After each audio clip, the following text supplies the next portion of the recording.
It's actually so hard to even make a film that it's a miracle any films turn out good. At the age of 27, Leigh Whannell had basically achieved all of his dreams. A lifelong movie nerd from Melbourne, he teamed up with his best mate, James Wan, to make a movie from scratch.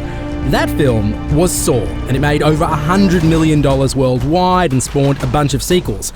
The question then was, what do you do next? Well, for Leigh Whannell, that was slightly less clear-cut. He's written and directed a brand new movie called Upgrade about a quadriplegic with a cybernetic and slightly murderous chip in his back. And where do you take a film nerd to reflect on lessons from over a decade in Hollywood? Well... over here is TV and thrillers. Where's the horror section? But the problem with me is not going to be which movies. It's going to be there's too many movies. So after James Wan and I did Saw, you have this moment in the sun. You're 15 minutes, and all the cliches are true. You really do, get taken into people's offices, and they sit you down and they say, we love you. We love what you do, and all that Hollywood stuff that you hear about and read about, it's all true. But it's very intoxicating. Yeah, of course. It's hard to stay strong in the face of flattery. Yeah. If you've grown up with a love of movies, and suddenly the people that have made and been involved in the creation of things that you love are leaning over and going, you're talented. It's hard, right? Yeah, exactly. There's this club over here that you're not allowed into, and all of a sudden the bouncer's like, come on in. Yeah. And so in the middle of that, we ended up quickly signing on to do this movie, Dead Silence, for Universal, that I think about 12 people saw. I'm not sure. Oh, we're so going to find it. We are 100% going to find it in the store.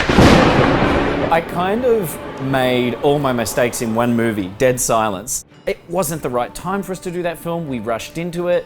And at the end of that experience, I felt like I had this real up-close experience that taught me what not to do, which is the best thing to learn. Totally. I think it's better to learn what not to do than it is to learn what to do. That's the thing. Did you recognise its value at the time, though? Because it would have been a little bit devastating, I imagine, at the same time. Yeah, I didn't recognise the value at the time. It's all hindsight. Now, when I look back, I'm glad that happened. But when I was in it, it was really depressing. For me, I was in my late 20s. I had just made this film that people had gone to see, and it was a successful movie, and I wasn't happy. I remember thinking several times, like, wow, I should really be the happiest I've ever been right now. This should be the peak, on the EKG chart of my life, this should be the biggest peak. And it was just really a good lesson, on how to, go about things from then on. Guess what I just found? What did you find? Oh, you just look over and see the front. You know what? This is an underrated movie. It's such an underrated movie. The twist at the ending is really a good twist. Yeah. I was also going to ask about the first time you watched a movie that you made with an audience. How does that experience go? Horror films in particular give you this visceral response. Yeah. Like the audience is actually screaming. So it's the best feeling in the world. When you're standing at the back of the theatre listening to everyone scream and jump out of their seats, it's like a drug. I know it works. It works. I can't imagine what it's like to direct a drama and stand back in the theatre and think, what are they thinking? Are they loving it? Are they hating it? At least with comedy and with horror, you have this audible barometer for how you're doing. And it's a pretty addictive drug. I do love the tagline. The only thing more terrifying than the last 12 minutes of this film are the first 86. See, they don't make taglines like that anymore. They don't. What's the tagline for your film? For Upgrade? Yeah. Not man, not machine, more. They're not meant to be said out loud. That's what I just realised. You shouldn't say them out loud. What's the greatest tagline for In space, no one can hear you scream. Just when you thought it was safe to go back in the water. Hey, if you could change anything about the movie business, what would you change? Oh man, that's a loaded question in 2018. I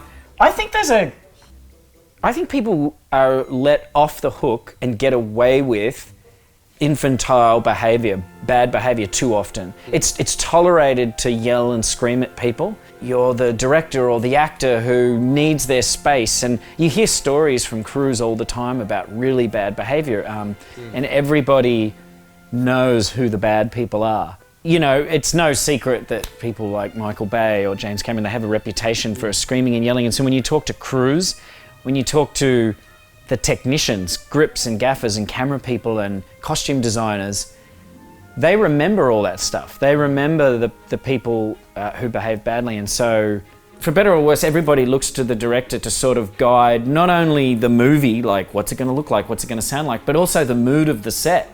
You know, these directors who scream and yell at people and use the megaphone, they create a really bad, toxic vibe.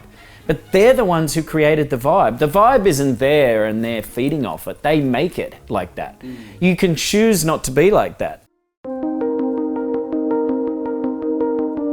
There is this idea of death and mortality that runs through a lot of your different work. And I was reading an old interview with you where you were talking about the first time where mortality became real to you, which was about the age of 25, and you found yourself in a hospital. Yeah. So take me back there. What was going on in your life that put you in that hospital in the first place?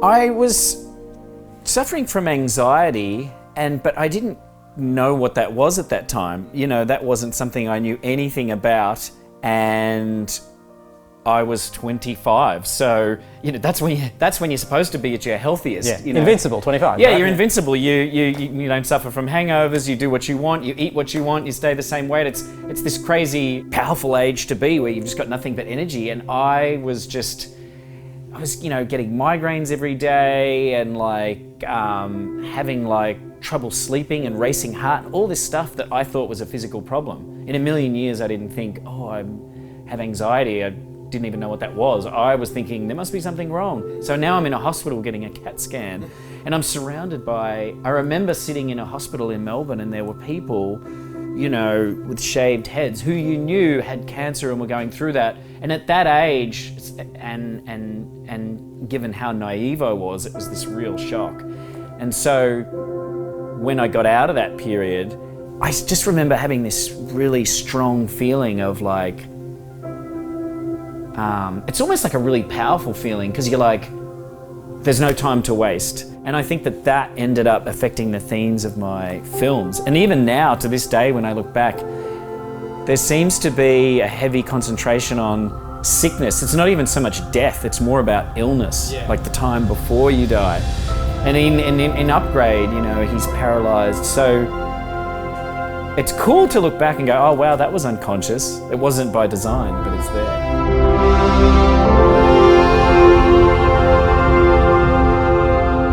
Hey Lee, I think we could do this forever, but can I just say thank you? Cheers, thanks for having me. I really appreciate it. enjoyed going to a video store with you.